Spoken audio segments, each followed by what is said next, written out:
प्यारे मित्रों, जय ओशो और आपका बहुत बहुत स्वागत। अध्याय 14 भगवत गीता के संदेश में हमें जीने का मौका मिला है। उसके अनुसार हमारे जीवन का ट्रांसफॉर्मेशन की जो कला सदगुरु ओशो ने हमें आज के युग में फिर से आकर दी है, तो आए पहले हम इसके संदेश को फिर से आत्मसात करें कि अध्याय 14 में भगवान श्री कृष्ण का संदेश क्या है। मुख्य मृत्यु के समय जो गुण प्रधान होगा, जिस गुण की अधिकता होगी, उसके अनुसार हमारी आगे की गति होगी, अगला जन्म होगा। अब सबके मन में यही सवाल उठता होगा कि अगला जन्म हम कैसे सुधारें। गीता के अनुसार हमें आने वाली मृत्यु को सुधारना होगा। जन्म को सुधार नहीं सकते हम, मृत्यु को सुधारना होगा।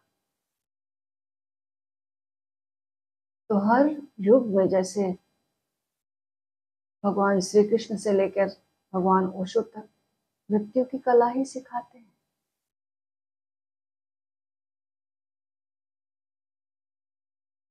लेकिन मृत्यु का जो क्षण है वो इतना छोटा है, एक पल में मौत आ जाती है और कुछ करने का अवसर तो बचता नहीं। और फिर भी मृत्यु की साधना की बात करते हैं। ओशो कहते हैं मैं मृत्यु सिखाता हूँ, गोरख कहते हैं मरो है जोगी मरो। कैसे? जो भी साधना करनी है मृत्यु की, वो 70-80 साल का जो जीवन है इसमें, इसी फैले हुए काल में करनी होगी।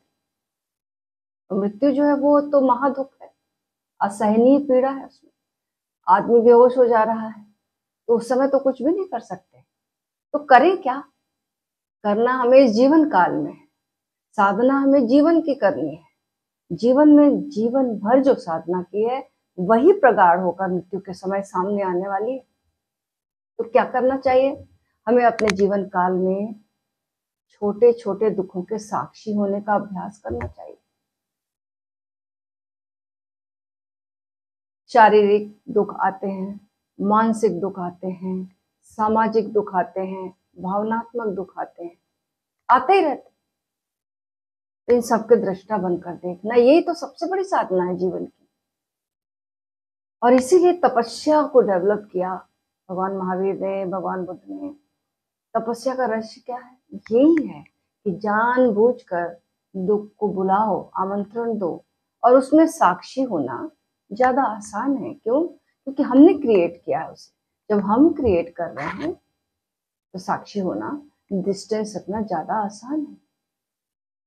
और दुख में जागना सीखना तो सुख में भी जागना सीखना है, उसके भी दृष्टा बनना है। और धीरे धीरे यही प्रैक्टिस जो है, ये प्रैक्टिस मृत्यु में दृष्टा होने की क्षमता को विकसित कर जाएगी हमारे, और कोई उपाय नहीं है।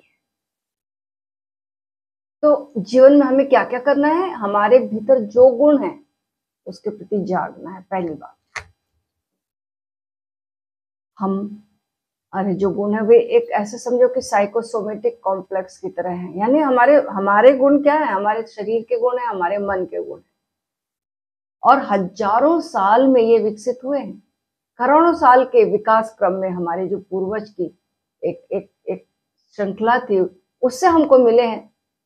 आज की भाषा में हम कहें तो क्रोमोसोम्स, जिसको हिंदी में गुणसूत्र कहते हैं, उसकी बात भगवान कृष्ण गुण गुण कह रहे हैं। सत्व गुण, रज गुण, तमो गुण। आज की भाषा में क्रोमोसोम्स, गुणसूत्र कहते हैं हिंदी में। क्रोमोसोम्स में जीन्स होते हैं और जीन्स में डीएनए होता है, और वही हमारे प्राकृतिक सारे गुणों का भंडार है। हमारे भीतर जितनी भी ग्रंथियां हैं, सारी एंडोक्राइनल ग्लैंड्स जो हैं, उनसे जो भी उत्पन्न होने वाले व्यवहार हैं, वो हार्मोन ही हमारे व्यवहार को डिसाइड कर रहे हैं। सबको ये वाला प्रयोग पता है कि रूस में एक वैज्ञानिक पावलोव हुआ, जिसने कि कुत्तों पर प्रयोग किया, कई प्रयोग किए। उसमें एक और उसने प्रयोग किया कि उसके विशेष ग्रंथि को अगर काट दिया तो कुत्तों ने भौंकना बंद कर दिया और काटना भी बंद कर दिया। वो भौंक भी रहे थे, काट भी रहे थे, तो वो उन हार्मोन्स के कारण उन ग्रंथियों को ही काट दिया, तो वो व्यवहार ही बदल गया। हमारा सारा व्यवहार, हमारे क्रोमोसोम्स, हमारा डीएनए, ये डिसाइड कर, इसके द्वारा संचालित होकर आ रहा है, ग्रंथियों के माध्यम से। तो ऐसा ही दूसरा प्रयोग एक और किया डेल्गाडो ने, स्पेन का है ये वैज्ञानिक, और उसने प्रयोग किया कि एक सांड को, बहुत खूंखार सांड है जिसको कि भड़का देता है, लेकिन उसके जो इलेक्ट्रोड्स हैं दिमाग के, वो अपने हाथ में उसने रखा, उसका रिमोट, और वो भड़कता हुआ सांड आता है, उसको लाल कपड़ा दिखा दिया जाता है, और वो जैसे अब लगा कि डेल्गाडो के ऊपर प्रहार ही कर देगा, जैसे वो पास आता है बिल्कुल रुक जाता है। अचानक सारी जनता भौचक्की रह जाती है। क्यों? क्योंकि उसका जो रिमोट है डेल्गाडो ने अपने हाथ में रखा, वो एकदम शांत हो गया। भड़का हुआ सांड इलेक्ट्रोड से सांड के दिमाग में फिट कर दिया और रिमोट कंट्रोल से उसको भड़काया और शांत भी कर दिया। डेल्गाडो का ये जो प्रयोग है ये बहुत ही खतरनाक भी साबित हो सकता है भविष्य में। अगर सरकार के हाथों में ये रिमोट कंट्रोल मिल जाए, हो सकता है, और वे पूरे देश को नियंत्रित भी कर सकते हैं। व्यवहार तो बदल जाएगा सबका, फिर युद्ध नहीं होंगे, फिर हिंसाएं नहीं होंगी, लेकिन साधना नहीं हो सकेगी। आदमी जो है वो रोबोट हो जाएगा, यंत्र मानव की तरह हो जाएगा, फिर मोक्ष नहीं हो सकता, क्योंकि मोक्ष तो स्वतंत्रता, परम स्वतंत्रता है। और जब रिमोट किसी और के हाथ में है तो हम स्वतंत्र कैसे हो सकते हैं? स्वतंत्रता और मोक्ष और साधना तभी हो सकती है जब ये सब मौजूद है और इनकी मौजूदगी में हम साक्षी हो जाएं, दृष्टा हो जाएं। तो अगर हम निष्कर्ष निकालें तो हमारे भीतर जो भी गुण हैं वो प्रकृति ने दिए हैं, और उसमें अगर हम हेर फेर करने का अभ्यास करें तो ये ख्याल रखें, क्या करना है इसमें? साक्षी बनना है। क्योंकि गुणों में कोई हायरार्की नहीं है, याद रखना।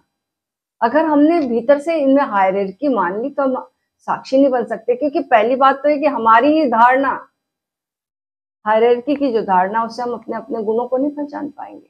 हमारा तमस गुण, हम अपने को सात्विक बना लेंगे कोई, क्योंकि तमस को हम लोअर मानते हैं, तो उसको हम पाएंगे ही नहीं अपने भीतर। हम कई चीजें जस्टिफिकेशन खोज लेंगे, हम तो सात्विक हैं।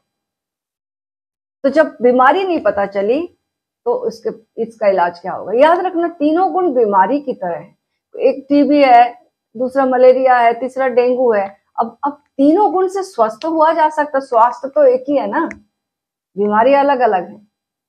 ऐसे भी कह लो कि तीनों गुण बंधन है, जिसको कि सूत्र कहते हैं, तीनों बंधन है, बंधन के कारण है। इसके कारण ही हम, जब तक हम कर्ता और भोक्ता इसके, तो बंधन के स्वरूप है ये। इन बंधनों से छूटना है, चाहे वो सोने की हो तो भी छूटना है। बंधन तो बंधन ही है ना। तो सबके प्रति हमें जागना है।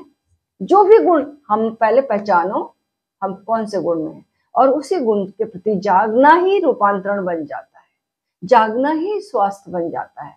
साक्षी स्वास्थ्य लाता है, स्वयं में स्थिति लाता, स्वयं के स्वरूप में स्थिति लाता। ये जो गुण हैं ये हमारे स्वरूप थोड़ी हैं, ये हमारे मन, हमारे बुद्धि, हमारे शरीर, इसमें मौजूद है।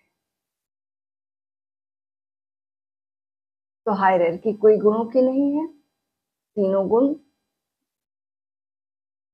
व्याधि है, औषधि से स्वास्थ्य प्राप्त किया जा सकता है और परम स्वास्थ्य, मोक्ष हासिल हो सकता है। जीते जी हम जीवन मुक्त होकर जी सकते हैं।